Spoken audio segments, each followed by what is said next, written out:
and introduce our next speaker, Matt Contorelli. Matthew currently serves as the Arizona Realtors Government Affairs Director, managing state-level relationships with elected and appointed leaders, public policy, and RAPAC activities across Arizona. Prior to joining the Realtors this past January, Matthew Contorelli served as Vice President of Government Affairs for the Arizona Commerce Authority. Matthew is also actively engaged in the community, having served as Commissioner on the Arizona Commission on Appellate Court Appointments and as a member of the Phoenix Men's Arts Council. Please welcome Matt Contorelli. Thank you, Matt.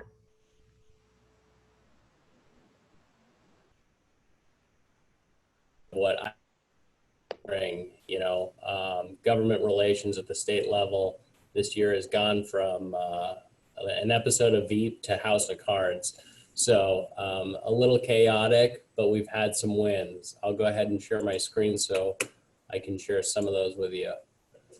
Can everybody see my screen okay? Not yet, but hopefully Corinne's on it. Yep.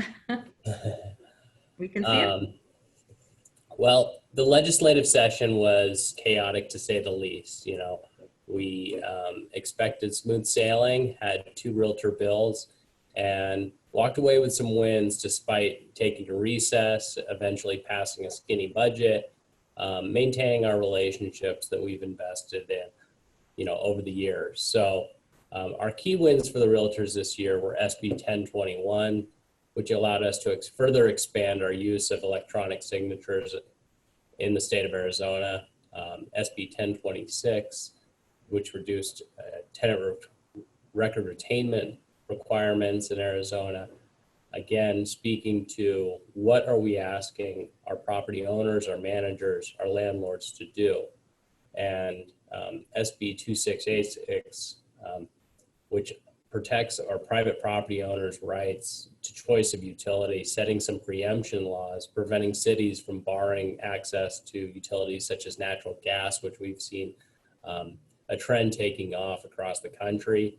We wanted to take a leadership role in Arizona, set that preemption, and make sure that those policies don't come to fruition here. So there was a lot of defense behind the scenes with these legislative wins. A lot of bills that we opposed, working with our contract lobbyists, and again, those realtor party champions that we've developed and cultivated at the state legislature, we're able to walk away with a successful session despite it being abrupt. Once COVID hit, we really shifted our efforts into how do we respond like everybody else? How do we make sure that the essential service that the realtors are delivering for Arizona, and especially our economy, are protected? And lobbying the governor's office, finding a positive response there. We really reached out to stakeholders, being at the table of the Arizona Association COVID Task Force with the Arizona Chamber. We were able to really speak to what greater implications policies like rental forbearance had for other industries and other board members of the chamber. Here at the Realtors, we set up the COVID hotline where we fielded over 500 calls to members across the state, making sure that they were given proper information and guidance from attorneys that understood the policies and laws as they were changing with each day. And really, we've maintained an active leadership role in postponed evictions and the rental assistance programs at the state level, informing the governor's office on what the eviction process looks like for the average property owner and landlord, and making sure that they're sensitive to those needs, not being neglectful to look at them like the small businesses that they are. Sensitive to their financial needs, the actual process of it, and making sure that additional rental assistance policies better protect the property owners, managers, and landlords. Maintaining those relationships with the administrating agencies like Arizona Department of Housing, we've been able to get numbers on what that rental assistance looks like. You know, the Department of Housing has received applications requesting rental assistance in excess of $8.5 million, only approving about $1 million so far. So we see a little disparity in the numbers. Being able to have that relationship, understand what the issues are, and disparities in those declined or incomplete applications, what does that mean for property owners, has been a constant focus of our work here. And lastly, the liability conversation. This is something that we will address in the potential special session that we should see in the state. The conversation saying maybe during the lame duck season of November, December, or it could be saved for next session. But either way, we're making sure, again, that realtor issues and priorities are included in that conversation as we see new and different liability conversations or policy points being developed. Again, making sure we stay in touch with NAR and bring those, policies that are being implemented at the federal level aligned at the state level. So looking ahead, we have a number of issues that really grabbed our focus this year, and we look to exploring them further in 2021. Short-term rental policy was largely debated at the state legislature this year. It's policy that I know Scottsdale realtors really have a lot at stake in. So our legislative committee has voted to put together a study group where we will look at the individual policies and special interest areas of what lies within short-term rentals, whether that be the taxation, the regulation, ownership. There's a lot of ideas being thrown around at the legislature, and quite frankly, some communities looking at the realtors to solve all of them. So we've been working and talking internally with our committee members, pooling together stakeholders, and we'll be doing additional work this summer, so we're better prepared and better informed by our members to lead the conversation and continue to be that point of reference for policymakers next session. Additionally, we'll be looking at retaining continuity of work for realtors. I think through this, through the pandemic, we've seen a number of tools, whether that was the advancing the schedule for the remote online notary or streaming services for CE credits. We are living in a different world. What does that mean, and how can we continue to look for tools and applications to better serve our clients, to better serve our members, and to improve the real estate industry? So that's something that we'll continue to manage our relationships and start those conversations with the governor's office and policymakers. And from a 2021 policy outlook, we're seeing new conversations around fair and affordable housing. We supported the affordable housing tax credit this past session.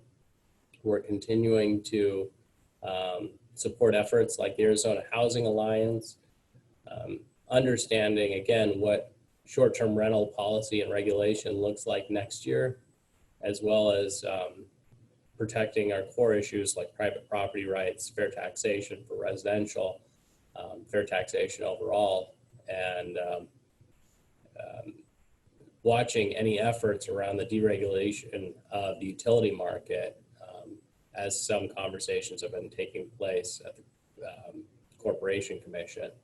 So we have our work cut out for us despite all the other challenges this year, but we've accomplished a lot, and we look forward to accomplishing a whole lot more. Great. Matt, guess who's got our first question? Cindy Reddy, our president. Uh-oh. So, Matt, I just wanted to, on behalf of our membership, say thank you to you for the work that you and your team has done, because I didn't really understand how important it was that we were an essential service, and until I started speaking with some of my fellow realtors across the nation and realized that many of them could not even speak direct to a client during the time because they were not an essential service. And we were so lucky that well, not lucky, you guys worked hard for it, but because we were an essential service, we were allowed to continue to work. So I just wanted to say thank you. And I don't know if there's any thoughts you want to share on that particular status. Absolutely. It's something that we did work very hard at, but it's something we couldn't have done without the active membership of realtors across the state, without Governor Ducey or elected leaders knowing how active our members are, how hard they are working, focusing on the beacon of the economy that real estate is right now. I constantly have elected leaders saying, what's our what's our real estate market doing? And I can proudly point to our members, either their anecdotes or market data that supports that we still have a really strong, economy. We have a strong market. And so our essential service designation was really on our members, but it was a pleasure to get across the finish line. It's something that was really rewarding. Great, thank you. There's a lot of interest in the short-term rental issue from our members. How can they get involved in the task force that you're putting together? I'm not going to put up my cell phone number. No, just kidding.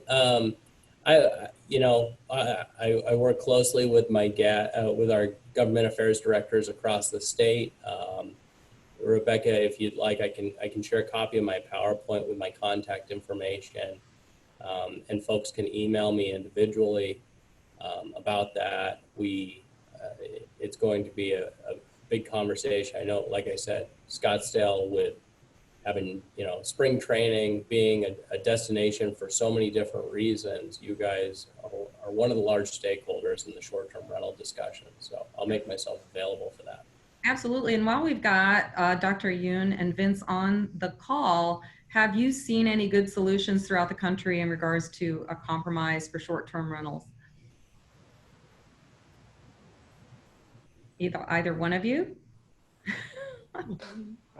So the way I have been hearing is that many local associations are saying this is a local issue, because in some communities, they were saying, no, we don't like short-term rentals. We want to prohibit, while in other areas, they like short-term rentals. So how is NAR to take a position on where there's so much divergence at the local level? So we said, well, get involved at the local level. Maybe it's a state at level, but given the divergence of opinion that this is truly, at least we don't see a consistent policy that needs to be addressed from the national level. Don't look for a national solution. You don't want one. It's a very safe stance to take, I think, because it is a hot potato. So we'll let Matt and his gang have to deal with it. Okay, so I had another question here. I'm going to go ahead and unmute Trisha again. Trisha, you want to go ahead and ask your question live? Back to the seasonal rental, a year ago, Realtor.com identified Scottsdale, Arizona as #1 city and for a return on your investment. So it's very important to us. Is there anything we could do to assist on a national level? So I'd echo Lawrence's opinion. Right now, this is an issue that you best address at the local and state level, because I don't think you're going to fare well on the national level. And certainly, if you looked at my local community in relation to this, you wouldn't fare well. So again, we would love to provide you resources to help you at your local and state level. That's the beauty of the Realtor Party, and utilize it. So would it have to be started at the Scottsdale Association and then move up to the Arizona Realtors? I will leave that to your experts as to what the best way to proceed is. Okay, I thank would you. look into what the most friendly political environment would be for that and your likelihood of succeeding. Because in California, some issues are best addressed where you mix in a lot of different community solutions towards this. You may have a much more favorable result. So. Thank you. And I think we were working along those lines before all of this changed. And so hopefully we can get back to those cooperative discussions for good solutions. So thank you for your question, Tricia. Okay. Rebecca, and I can, on one point on that note is that one thing the study group was really looking to focus on, and my efforts alongside our contract lobbyist, Tom Farley, last session is to helping policymakers separate the various policy areas that address this. Again, there's taxation, there's the neighborhood aspect or community aspect of it, there's the use of the property, and yeah, a ski cabin in Flagstaff is going to operate differently than a more social property in Scottsdale. So just helping them understand that and not to paint with a broad brush at the state level is something that I'm encouraging them to do, and reach out to their constituents. So when the time comes, I will absolutely reach out to or connect our policymakers with constituents in Scottsdale or wherever they may represent. Thank you. I'm going to finish with one final question for you. And this is in regards to the potential legalization of marijuana in the electorate when we have our voting in the fall. And as we've known, and I know Vince has heard these horror stories about other states that have gone this route and how housing has been impacted by becoming unhealthy grow farms, et cetera. What is AAR doing, or are you doing anything to help prepare the state for this potential? We're, coming on board in January ahead of a pandemic in the middle of session. I thought I had enough to work on, but it's in the queue. It's on the agenda. It is, you talk to some folks and they say it's a slam dunk on the ballot, that it's definitely going to pass. It's always, our role here at Arizona Realtors and our CEO, Michelle Lynn, leads this way, is to be prepared, to do the research ahead of time. We'll be doing that work this summer to evaluate the impact and making sure that we share that with our local association. So I guess I would just say stay tuned on that subject. Nope, I think you're muted.